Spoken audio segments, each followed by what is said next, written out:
Who is that? Forgive me for the timing. My name is Michelle Bennett. I was Daniel's wife. I buried my husband on a Saturday. By Saturday afternoon, his first one. 12 years. And I didn't even get to know her name until his funeral. He gave us the same excuses, the same phone calls, the same I love you, the same everything except the truth. He thought we'd destroy each other. He was wrong. I buried my husband on a Saturday morning, in a black dress I'd chosen because it was the one he always said made me look strong. I needed to look strong that day, for my children, for the church full of people watching me, for 15 years of a marriage I believed, right until that morning, had been the realest thing in my life. And then, 40 minutes into the service, the back doors of the church opened, and a woman I had never seen before walked down the aisle with two teenagers who had my husband's exact eyes. And in one sentence, spoken quietly enough that the front 3 rows heard it at first, she introduced herself as Daniel's wife. Not his mistress, not his side affair, his wife of 12 years. This is the story of the 2 women my husband made fools of, and what we chose to become to each other once we stopped being his secret and started being each other's truth. Vanessa Harrison had been married to Daniel for 15 years, and for almost all of them, she believed, genuinely, completely, that she had built the kind of life other women prayed for. Daniel was a logistics and haulage contractor, the kind of steady, respected businessman whose name carried weight in Lagos business circles without ever needing to be loud about it. He was attentive in the particular way that made other wives jealous. He remembered anniversaries without being reminded, showed up to their children's school events even when it meant rearranging important meetings, and never once in 15 years raised his voice at Vanessa in anger. Their 2 children, Daniel Jr., whom everyone called DJ, and their daughter, Amanda, adored him. Their church community held the Harrison marriage up as something close to a model, the kind of couple younger newlyweds were told to study. If Vanessa ever noticed anything unusual, it was small enough to explain away. Daniel traveled frequently for supply route inspections, sometimes gone 5, 6, 7 days at a stretch, always with a plausible itinerary, always calling every evening without fail to check on the children's homework and ask about her day. His phone, she noticed once or twice over the years, was guarded a little more closely than most husbands' phones, always face down, always in his pocket, a passcode changed every few months for security with all these online scams these days. She never pushed. 15 years of trust does not get undone by a face-down phone. There were, if she was honest with herself in the quiet years afterward, other small signs too. An increase in a particular fuel expense line in the business accounts she occasionally helped review, a period 2 years back when Daniel had insisted, uncharacteristically, on handling all the family's tax filings himself instead of using their usual accountant. At the time, none of it seemed worth questioning. Marriages, Vanessa had always believed, ran on fuel, the way a car ran on fuel, and she had never once thought to check the gauge. She remembered, too, a conversation from years earlier that she would later replay in her mind hundreds of times, turning it over like a stone she kept finding new angles to. It had been their 10th anniversary, and Daniel had given her a pair of earrings, beautiful, understated, exactly her taste, and said, almost offhandedly, "I want you to know, whatever else happens in this life, you are the foundation everything else stands on." At the time, it had felt like the kind of tender, slightly clumsy thing husbands said on anniversaries. Only much later would she understand that he had chosen his words with unsettling precision. She had been, in his mind, quite literally one half of a foundation he'd built 2 houses on top of. Their pastor, Reverend Williams, often used the Harrison marriage as an example in his sermons on faithfulness. Look at brother Daniel and sister Vanessa, 15 years and still holding hands in the third pew. Vanessa had always found the attention slightly embarrassing, the way any private happiness feels strange when held up as public instruction. She would think of those sermons often in the months after the funeral, with a bitterness she was not proud of but could not fully shake. Daniel died on a Tuesday evening in March, on the expressway between Lagos and Ibadan, when the trailer truck ahead of his car jackknifed in heavy rain, and there was nowhere for him to go. The call came at 9:47 p.m. Vanessa remembered the exact time because she had been helping Amanda study for a chemistry test, and the ringing phone had interrupted a sentence about covalent bonds that she would never, for the rest of her life, be able to hear without her chest tightening. The days that followed moved in the strange, disjointed way grief moves, arrangements made through a fog, condolence visitors blurring into one long procession of soft voices and pressed hands. DJ, 17, trying to be the man of the house before he'd even had time to cry, and Amanda, 15, refusing to leave her mother's side for longer than it took to shower. Vanessa planned the funeral the way she planned everything in her marriage, thoroughly, with dignity, determined to give Daniel a send-off worthy of the man she believed she'd spent 15 years building a life with. She chose the church where they'd been married. She chose the hymns he'd loved. She wrote a eulogy that took her 4 attempts to finish without breaking down completely, describing a husband and father whose steadiness had been the foundation of everything good in her life. She had no idea, as she stood at the podium rehearsing that eulogy the night before the funeral, that every word of it was about to be tested in front of 300 witnesses. In those first raw days, business associates and old friends had streamed through the house with condolences, and Vanessa had noticed, without registering its significance at the time, a slight unease in a few of them, a hesitation before certain questions, a too quick change of subject when someone asked how long Daniel had been doing the Enugu route.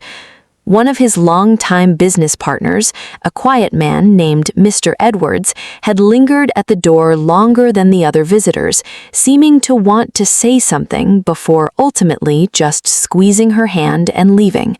She would think of that lingering, unfinished moment often in the weeks to come, certain now that Mr. Edwards had known, perhaps not everything, but enough, and had chosen silence out of some misguided loyalty to a dead man rather than honesty to a grieving widow. The funeral service was 40 minutes in, the second hymn had just ended, and the presiding pastor was preparing to invite Vanessa forward to deliver her eulogy when the heavy wooden doors at the back of the church opened. A woman walked in, mid-40s, composed, dressed in appropriate black exactly as any mourner would be, but with an unmistakable certainty in her posture that didn't match a stranger simply arriving late.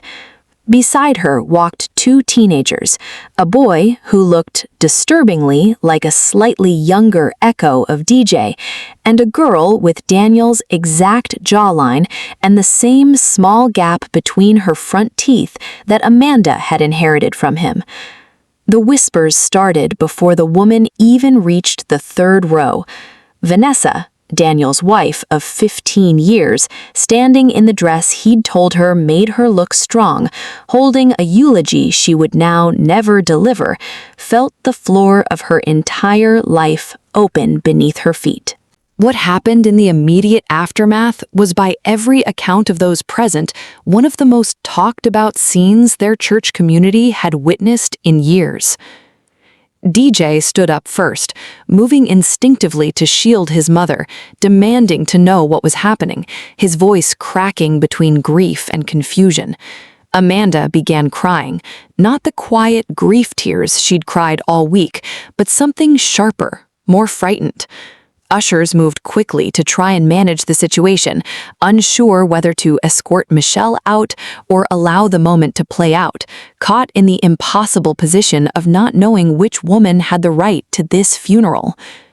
Vanessa did not scream. She did not faint, though several people would later swear they saw her sway. She stood very still, staring at this stranger and the two teenagers whose faces were unmistakably, undeniably her husband's, and felt 15 years of memories rearrange themselves in real time. Every business trip, every guarded phone call, every unexplained expense suddenly slotting into a shape she had never once let herself imagine. "I need everyone to sit down," Vanessa said finally, her voice steadier than she felt, silencing the rising chaos with a control that surprised even her. "My husband is being buried today. Whatever this is," she gestured not unkindly toward Michelle, "it will not happen here, over his casket, in front of our children. Not today." Michelle nodded immediately, her own composure clearly costing her everything she had left. "You're right. I apologize. I'll wait outside. I only ask, please let my children say goodbye to their father before he's laid to rest. Whatever else needs to be settled, it can wait. This cannot."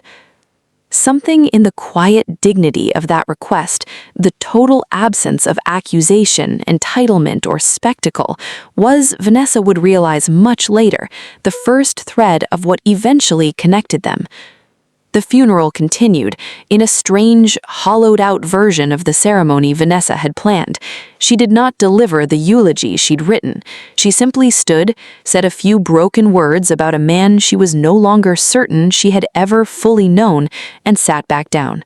Michelle and her children remained at the very back of the church, silent, present, grieving a man who had apparently belonged to both families equally, and honestly to neither.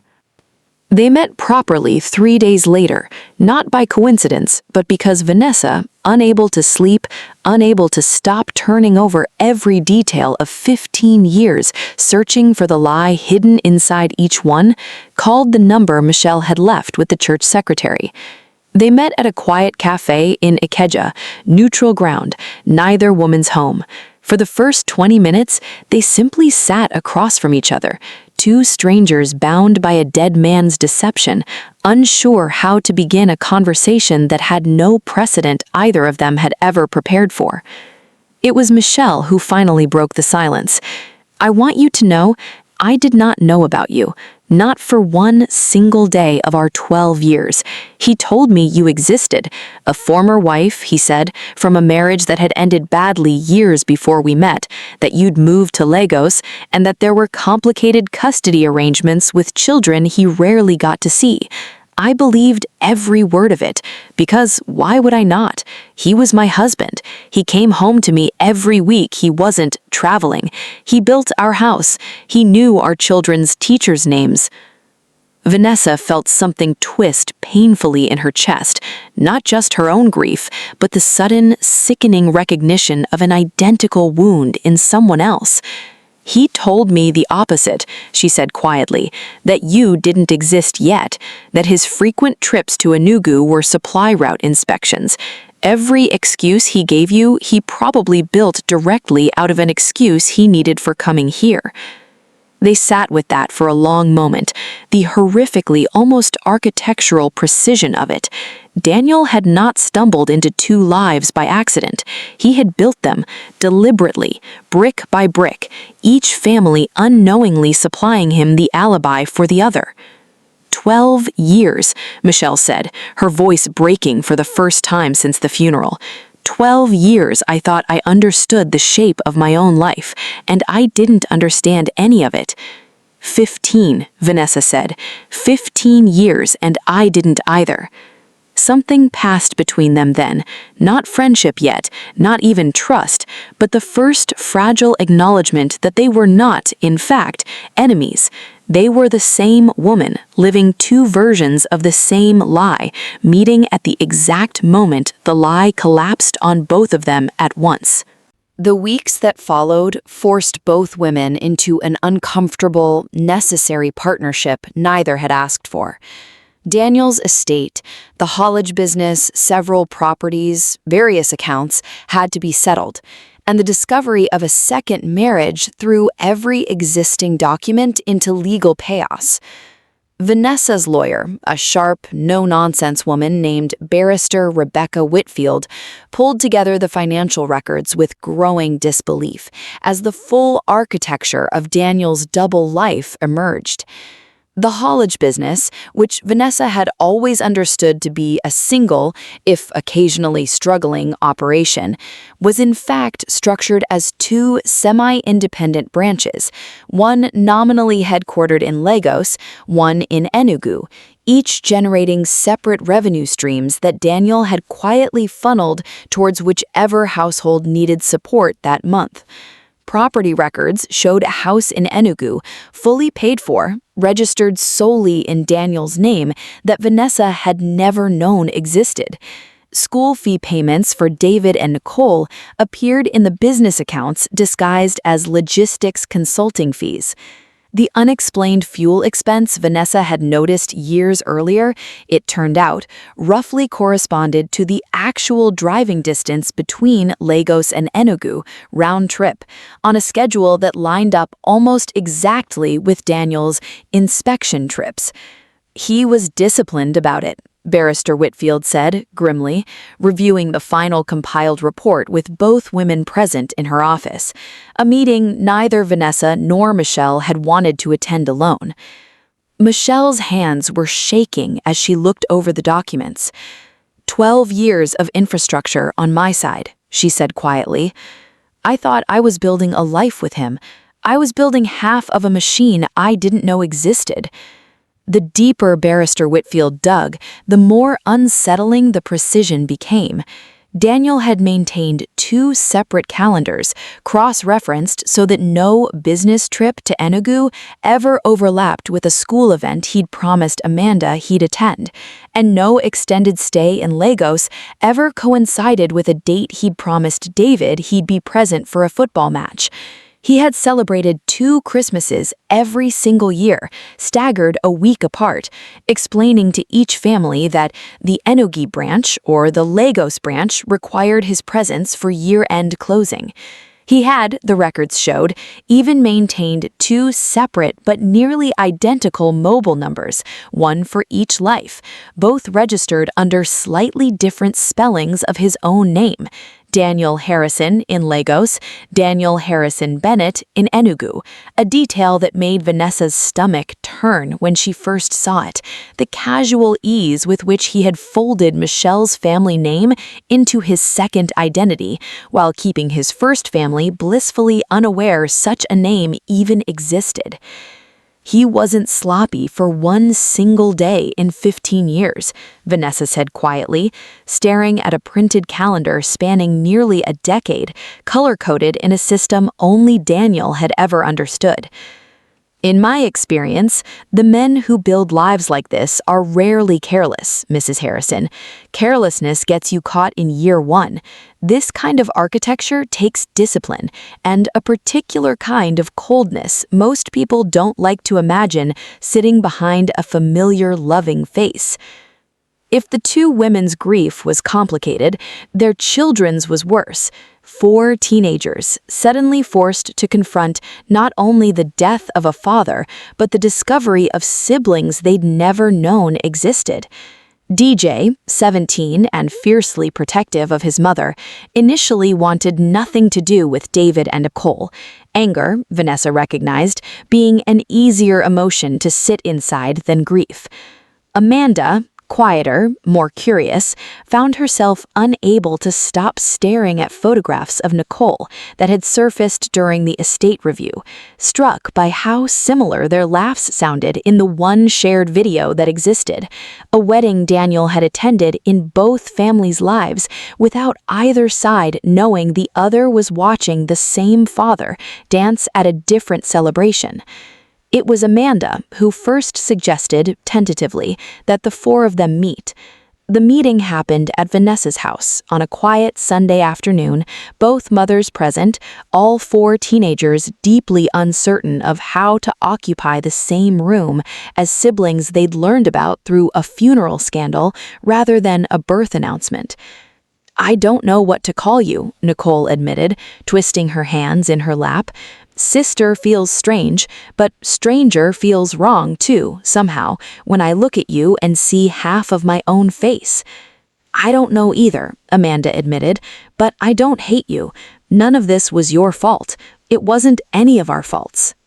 DJ, still guarded, still working through his anger, said little that first meeting, but he stayed in the room the entire time, which both mothers understood, without needing to say it out loud, was its own kind of progress.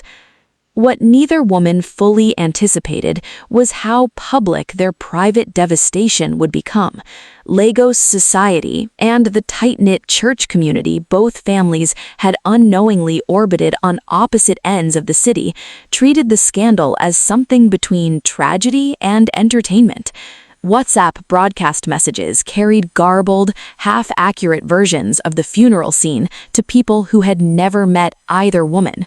A popular relationship blog ran a post without names but detailed enough that anyone who'd attended the funeral recognized it instantly, titled "Lagos Big Man's Double Life Exposed at His Own Burial," which was shared several thousand times within a week.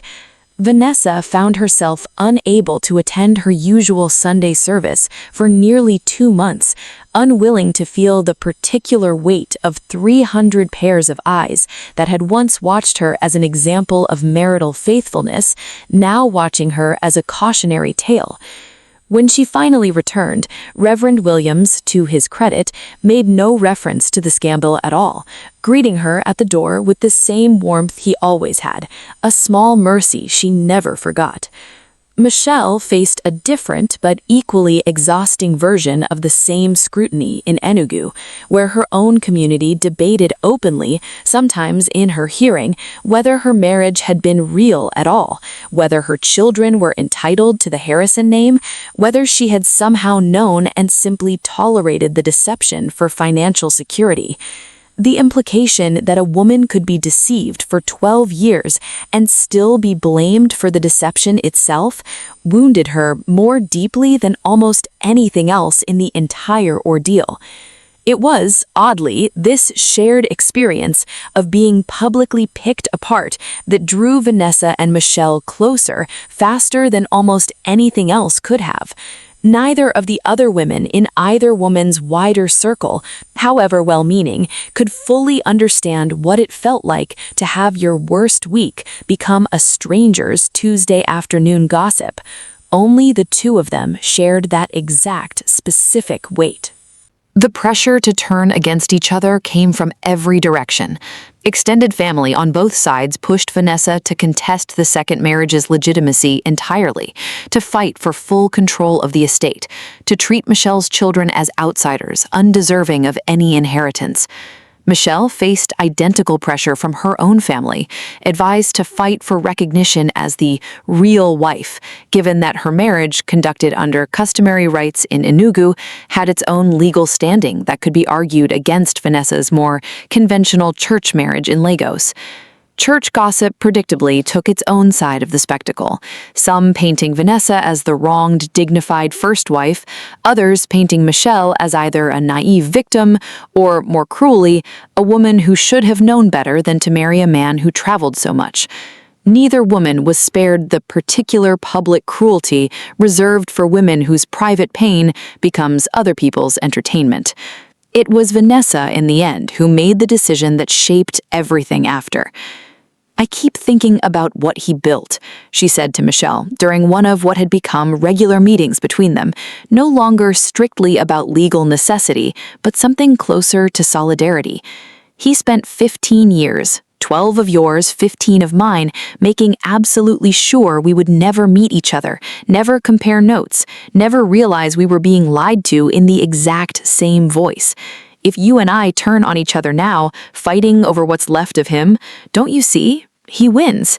Even dead, he still gets to keep us from ever fully seeing the truth of what he did, because we'll be too busy hating each other to look clearly at him. Michelle was quiet for a long moment. So what do we do instead? We stop being his secret. Both of us. We stop protecting a dead man's reputation out of habit, and we start protecting our children instead. All four of them. Together. Fairly. And we let people say whatever they want to say about us. We know the truth now. That's more than we had for 15 and 12 years. With Barrister Whitfield's careful guidance, Vanessa and Michelle reached a private settlement neither extended family fully approved of, but neither could ultimately overturn. A fair, transparent division of Daniel's estate that provided equally for all four children's education and future, rather than the contentious legal battle everyone around them seemed to be waiting for, almost hoping for. The haulage business was restructured and eventually sold. The proceeds split according to an agreement both women helped negotiate directly with each other, without lawyers shouting across a courtroom. The Enugu property was left in trust for David and Nicole. The Lagos family home remained with Vanessa, DJ, and Amanda. It was not a perfect solution. Nothing about their situation allowed for perfect, but it was fair. And it was theirs, decided by the two women who understood the full shape of what they'd lost, far better than any judge could. More than the financial settlement, though, something else took root in those months. An unlikely friendship neither woman had sought, but both eventually came to rely on. They understood each other's grief in a way no one else in either of their lives fully could. They had both loved the same man in two different cities under two different sets of lies, and had both discovered the truth in the same devastating week. There was, they found, a strange comfort in not having to explain the specific shape of that pain to someone who already understood it completely. There were setbacks along the way, moments where old grief curdled into fresh resentment, where Vanessa found herself in a low moment wondering aloud whether Michelle's 12 years had somehow been the affair to her own 15 years of the real marriage, a distinction Michelle, wounded, pointed out was exactly the kind of thinking Daniel had counted on them to both fall into. They argued once, sharply, over a box of old photographs Daniel had kept in his Lagos office.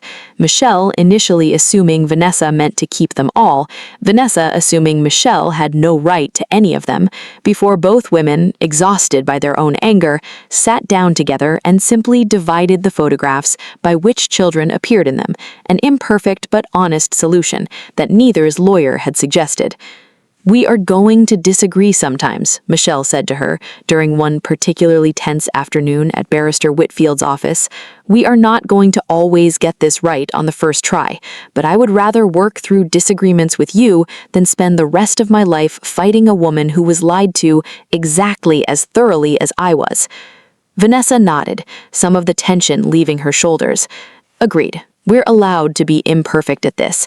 We just can't let it turn into what he would have wanted, two women too busy hating each other to notice who actually deserved the blame." A year after the funeral, Vanessa and Michelle sat together at a dinner table that would have been unimaginable 12 months earlier. DJ, Amanda, David, and Nicole gathered around them, four siblings who had built, slowly and carefully, something resembling a real relationship out of the wreckage their father left behind. DJ and David had discovered, somewhat to everyone's amusement, an identical dry sense of humor. Amanda and Nicole had become close enough that they spoke on the phone most evenings, two girls navigating the strange, specific grief of loving a father who had, without either of them knowing, loved someone else's daughter with the exact same devotion. Vanessa watched her children, all four of them. She had stopped mentally separating mine from hers months ago, laughing together over dinner, and felt something she hadn't expected to feel again after that Saturday morning in the church, a quiet, hard-won peace. "Do you ever still get angry at him?" Michelle asked her quietly, once the teenagers had scattered to the living room, the two women alone with their tea. "Every day," Vanessa admitted, "but I've stopped letting the anger decide anything for me. He made his choices, we're making ours now, and our choice turned out better than anything he built." Michelle smiled, tired but genuine. 12 years, I thought I knew what family meant. Turns out I didn't know the half of it. Literally. Vanessa laughed, surprising herself with how easily it came. Neither did I, for 15. Daniel Harrison spent 17 combined years building two families designed never to meet each other, believing perhaps that the walls between his two lives would hold forever. He never once considered what would happen if the two women he lied to found each other and discovered that the truth they built together was stronger than any lie he spent a lifetime maintaining. A man can build a life on secrets, but the people he lies to don't have to build their futures on his ruins. Sometimes all it takes is two women choosing truth over rivalry to turn his deception into something he never intended, a family that survived him.